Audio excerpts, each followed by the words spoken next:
Selamat pagi, Assalamualaikum warahmatullahi wabarakatuh. Salam sejahtera untuk semuanya. Shalom alaikum, Om Swastiastu, Namo Buddhaya, salam kebajikan buat semuanya. Rahayu untuk Indonesia tercinta.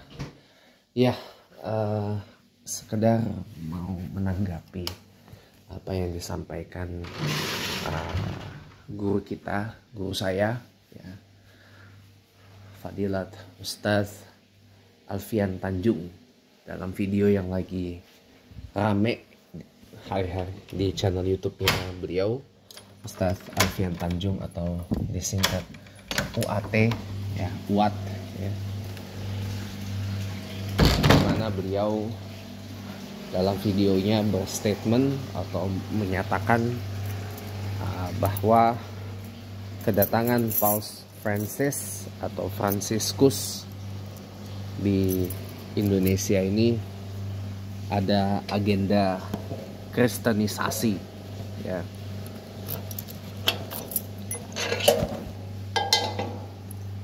Memperkuat agenda kristenisasi di Indonesia berdasarkan sumber data dan dasar argumentasi yang beliau sampaikan itu.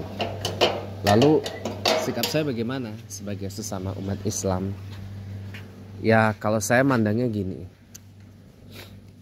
Di negara demokrasi seperti Indonesia ini, orang bebas untuk menyatakan pendapat dan menyatakan suaranya masing-masing. Dan beberapa tokoh Kristen pun juga sudah ada yang membantah itu, ya. Ada yang membantah itu, tapi malah komentar di video tersebut malah isinya ada banyak sekali penghujatan kepada Islam, gitu loh. Ya itu yang nggak boleh. Kalau sekedar mau membantah apa yang disampaikan Ustaz Alfian Tanjung, itu silakan, feel free.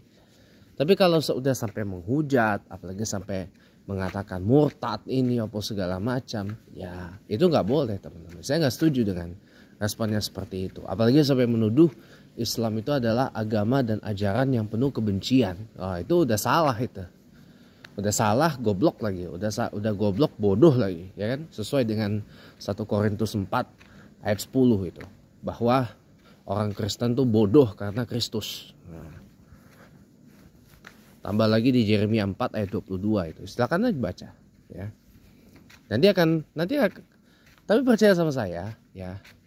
Ajaran kekerasan di Kristen itu banyak banget sebenarnya. Tapi maaf, saya nggak akan bahas di sini. Itu sudah ada jatah dari beberapa guru-guru saya yang sudah menyampaikannya di ruang TikTok, ya.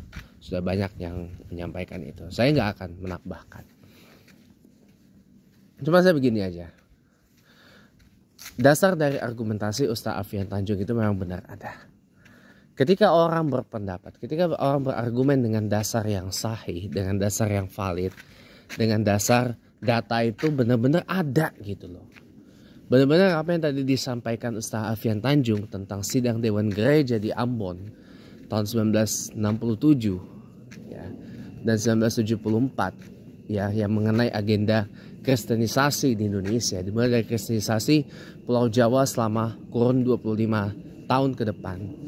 Dan di tahun 74 adalah tindak lanjut dari upaya kristenisasi Indonesia sampai menuju Indonesia Emas 2045 dalam berkat Yesus, katanya, ya. Nah itu, kalau memang itu peristiwa benar adanya terjadi, ya jangan salahkan beliau. Karena kalau memang peristiwa itu benar adanya terjadi, ya jangan salahkan, dan disalahkan gitu loh. Tapi saya pribadi sebagai umat Islam, kenapa saya memilih bersikap mendukung apa yang disampaikan Ustaz Alfian Tanjung itu? Ya karena nggak boleh dong ada upaya kristenisasi seperti itu. Ini kan sama aja menyebarkan ajaran, menyebarkan agama kepada orang yang sudah beragama. Jadi di komen-komen itu saya lihat ada beberapa yang mengatakan dirinya murtad dengan bangganya gitu, dengan santainya gitu. Kenapa orang orang murtad di Indonesia itu bisa santai? Ya karena memang di Indonesia ini tidak menerapkan apa yang diajarkan oleh syariat Islam, apa yang diajarkan oleh fikih Islam, oleh apa kanun Islam itu, pidana. Orang murtad mestinya dihukum mati. Orang melakukan apostasi atau pemurtadan, ya, atau orang apostate, orang murtad itu keluar dari Islam. Memang konsekuensinya kalau kita tinjau dari beberapa pandangan ulama harus dihukum mati. Wajib hukumnya dihukum mati. Nah, cuma Indonesia tidak menerapkan itu. Makanya orang santai aja murtadin dengan upaya pemurtadan. Nah, wong apa namanya? Wong orang keluar dari Islam itu cuma sekedar kayak pindah ideologi, kayak pindah rumah gitu tuh.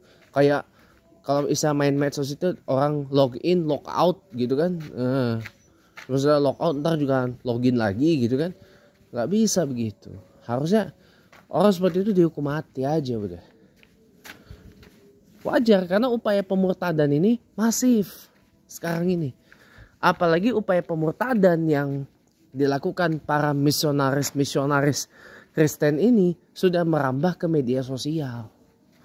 Dengan adanya media sosial dan dengan adanya pasal 28 Undang-Undang Dasar 1945 huruf A sampai huruf J, ya, dan pemerintah yang seakan-akan ya udah biarin aja orang bebas berpendapat apa segala macam itu, tapi di balik itu semua ada orang-orang yang menyuarakan kebencian kepada Islam dengan sangat ekstrim dan berlebihan.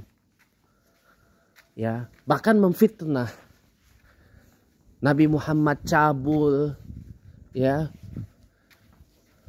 Nabi Muhammad cabul dan kata-kata hujat, termasuk yang tadi saya sampaikan. Islam adalah agama penuh kebencian. Kata siapa Islam itu adalah agama penuh kebencian? Ajaran penuh kebencian. Kalau Islam itu adalah agama dan ajaran penuh kebencian, maka tidak mungkin Allah mengenalkan dirinya dengan sebutan Ar-Rahman Ar-Rahim. Dan kalimat ini kita baca hampir tiap hari. Bukan hampir lagi, tiap hari kita baca. Bismillahirrahmanirrahim. Dengan menyebut nama Allah, dengan mengagungkan nama Allah, dengan memanggil nama Allah, dengan menyebut asma Allah, dengan memuji asma Allah yang Allah Tuhan yang maha pengasih dan maha penyayang. Allah itu maha pengasih lagi maha penyayang. Jadi ajaran kasih itu ada di Islam sebenarnya, bukan di Kristen. Ajaran kasih yang benar-benar otentik. Ada kasih dan ada sayang. Nah, ajaran kasih dan sayang itu tidak harus identik dengan lembut-lembutan. Harus ngomongnya halus terus, ngomongnya lembut terus, harus tuturnya lembut terus. Ada kalanya kita keras. Asyidda'u 'alal kuffar ruhama'u bainahum. Bahwa kita harus bersikap keras, tegas kepada orang kafir, pada orang munafik, pada orang fasik, tapi lembut kepada sesama muslim. Ya, Anda baca bukunya guru saya almarhum Kiai Haji Ali Mustafa Yakub, Islam di antara perang dan damai, Between War and Peace. Di situ tahu semua ketika perang keras-kerasan itu terjadi. Tapi kalau ketika keadaan damai, ya kita lembut, kita kasih dan sayang, membawa Rahman dan spirit Allahur Rahman, Allahur Rahim itu. Itu kalau Islam adalah agama kebencian, ajaran kebencian, ya, ajarannya identik dengan terorisme, ya, itu nggak mungkin Allah yang membawa ajaran ini langsung kepada kita, bahkan kepada semua nabi utusannya, mengenalkan dirinya dengan sebutan Ar-Rahman Ar-Rahim, maha pengasih, maha penyayang. Dan di antara 99 asma Allah yang ada dalam Asmaul Husna itu, ya, gak ada satupun Allah mengenalkan dirinya sebagai Allah yang maha pemarah. Gak ada.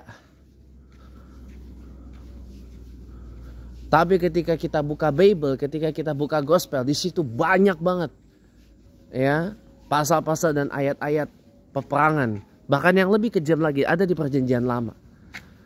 Kalau tidak mengakui Yesus atau Yesus sebagai Yahweh atau Tuhan, ya, maka bunuhlah dia, lemparlah ia dengan batu atau dirajam, lemparlah kepalanya dengan batu. Nah, ngeri kan?